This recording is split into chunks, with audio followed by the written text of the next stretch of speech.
Well, here we go. Sharing something very scary that I have never shared with anybody really, except maybe a friend or two over the year. But I'm going to be in a conference on healing sexual abuse, physical abuse, domestic violence. And I thought, what do I have to bring to the table if I don't share what I have to offer and how I got over this problem? You see, it started in the 70s. In the 70s, for those of you who remember, was sex, drugs, and rock and roll, flower children, lots of wild, crazy stuff going on. Peace belts, tie-dye shirts, hip hugger jeans. I had all of those things going on, bell bottoms. But yeah, pretty wild and crazy times. So I got caught up in all of that also. And I also started, dope was just coming in, mainly marijuana, hashish, maybe some White Cross. We didn't really have the major heroin and meth and all that stuff, at least not around my crowd of people that I was doing some of these things with. But to be honest, I can't even remember exactly when this happened. I can't remember if I was out of high school or if it was after high school when I started doing all these crazy things, because I really didn't start drinking until after I got out of high school. I drank some and I had a few episodes of things that weren't good that in this day and age would be considered sexual assault. But times have changed, folks. They really have. Back in those days, I hate to say it wasn't a big deal, but it wasn't a big deal. I could not imagine if I reported all the people that slapped me on the rear end, tweaked things here and there, got fresh with me, tried to kiss me, all of those things. I would be in the police department like a lot, because that was a pretty common thing back then. So how do you get over this? Well, what happened to me is, and I think a lot of times we feel like, oh, well, it was my fault anyway. So I went on this blind date. I had heard of him. I'd even seen the guy, but I didn't know him at all. And he was quite a bit older than me, at least a couple of years. And we were just going to go on to a movie and dinner, and I didn't think it would be a big deal. And to be honest, I don't remember if I was even old enough to go in the bar, but it was only 18 back then. And what I do remember very clearly is getting really drunk in this bar.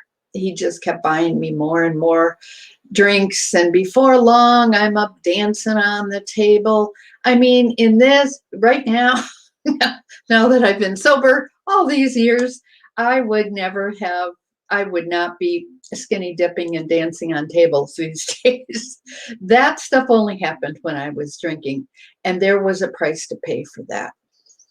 But I remember getting really drunk and falling off a bar stool, and then having him practically carry me to the car and dumping me in the back seat. I thought we were going home. I got sick in the back seat, and then he stopped, and next thing I know, he's crawling in the back seat. And I remember saying, no, stop. To be honest, I was too drunk to be doing any fighting at all. I was sick. It was like disgusting to me. I'm throwing up, and this is still going on. I don't remember. I knew I was still living with my parents, and I don't remember him even walking me to the house. So it's weird how this happens, where there's pieces of things you remember, which is why it's such a problem with, did it happen, did it not happen? Because when you're drunk, you don't remember everything. If we remembered everything, we would probably not have gotten in a car and driven 100 miles an hour, which I remember doing that too.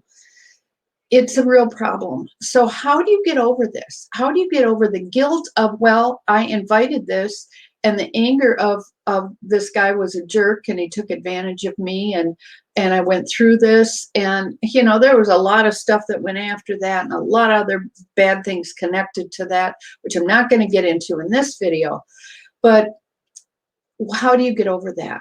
Well, I'll tell you, I named the video, got drunk, got raped, got saved.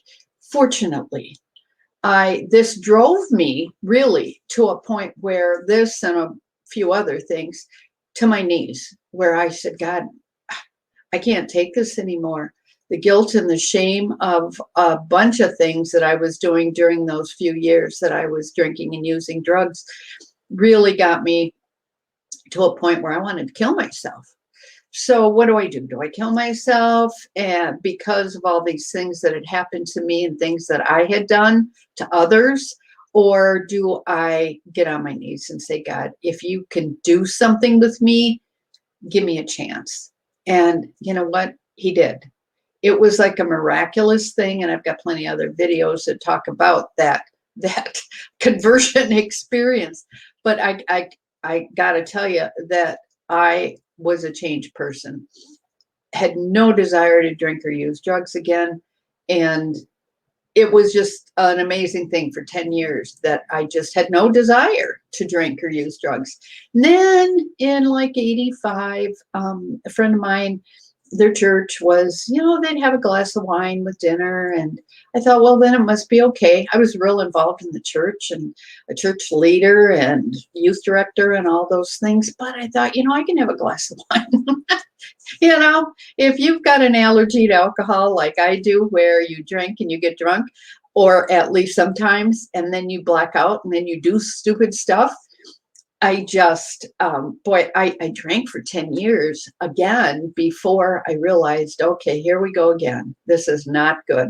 Had a few blackouts and realized I was driving when I was drunk, and that was that. So 25 years ago, in 3 weeks, I quit drinking again, and my life has changed. So what are my solutions for you? They're not quick solutions, but this is my in a nutshell thing. And this became a really important thing once I started going to some 12-step meetings that really helped. And it was this. It was the Serenity Prayer. God, grant me the serenity to accept the things I cannot change. That was the first thing. Accept the things I cannot change. I could not change the fact that these things had happened to me with more than one man. Trust me, there was more. But this is the one that I'd really not talked about before. I could not change that it happened. I couldn't change that I got drunk. I couldn't change that happened in the back seat. I couldn't change how I felt about it at that time. But I can change what happens to me now. I can change the things that in my head. I can change the way I perceive that situation. I don't have to live in the guilt. I don't have to live in the shame. I don't even have to choose to remember all the details. You know what? We can choose to change even our memories.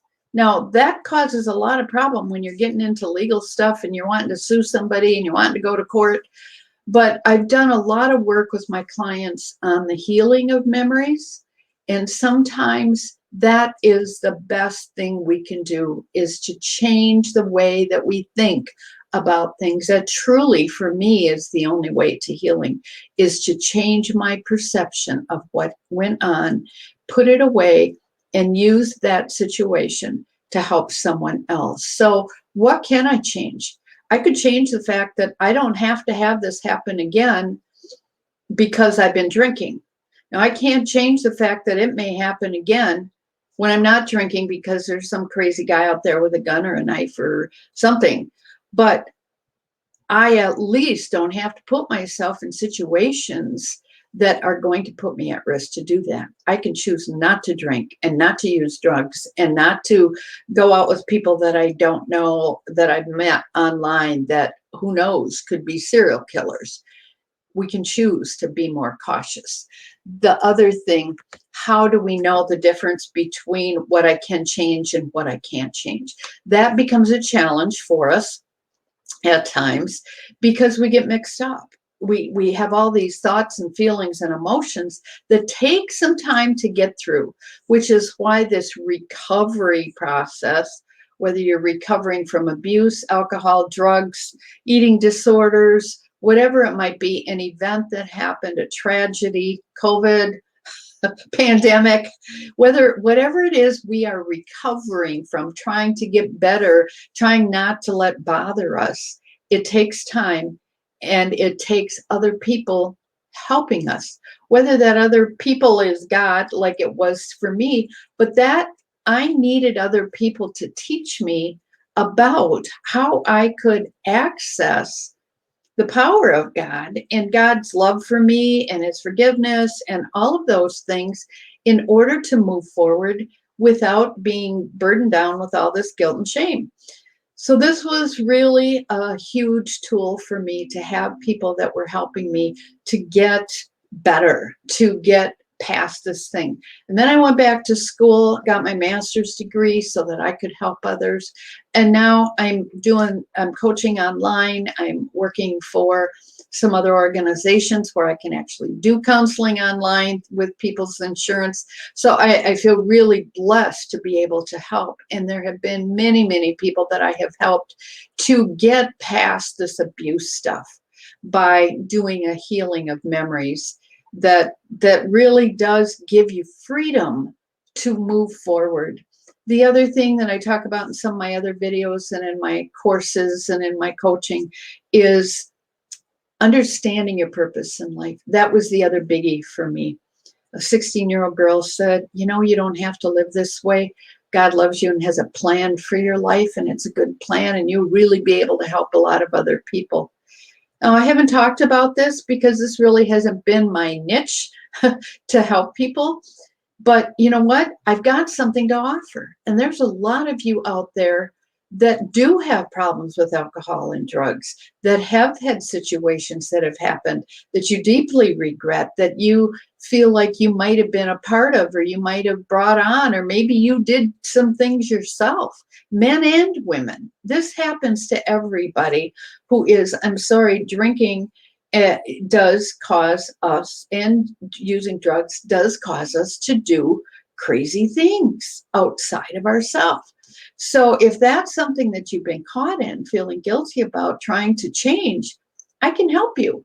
That's why you're watching this video, is because whether it's you or someone you know and love that is caught in an addiction, caught in anxiety, shame, guilt, stuff from the past, and they just can't get out, that's why I'm here. That's what my purpose is. So I would love to help you or whoever you know.